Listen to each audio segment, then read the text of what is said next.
சபரிமலையில் மகரவிளக்கு சீசனில் வருமானம் 440 கோடி ரூபாய் கிடைத்து உள்ளது.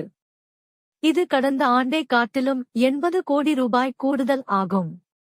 மண்டல பூஜைகளுக்காக சபரிமலை நடை கடந்த நவம்பர் 15 திறக்கப்பட்டு டிசம்பர் 26ஆம் தேதி வரை திறக்கப்பட்டது. பிறகு மகரவிளக்கு பூஜைக்காக டிசம்பர் 30 இன் தேதி நடை மீண்டும் திறக்கப்பட்டது. கடந்த 14ஆம் தேதி மகரஜோதி தரிசனம் நடந்தது. கடந்த 18ஆம் தேதி மண்டல மகர விளக்கு நெய் அபிஷேகமும் நடந்தது. இந்நிலையில் மாநில தேவசம் போர்டு துறை அமைச்சர் வி.என். வசவன் கூறியதாவது: மகர விளக்கு காலத்தில் சபரிமலைக்கு கிடைத்த வருமானம் 440 ரூபாய் கோடியாக அதிகரித்து உள்ளது. இது கடந்த ஆண்டை காட்டிலும் 80 கோடி ரூபாய் அதிகம் ஆகும்.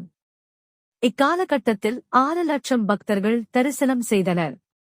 ஒரு நாளில் அதிகபட்சமாக 1.8 லட்சம் பக்தர்கள் சாமி தரிசனம் செய்தனர்.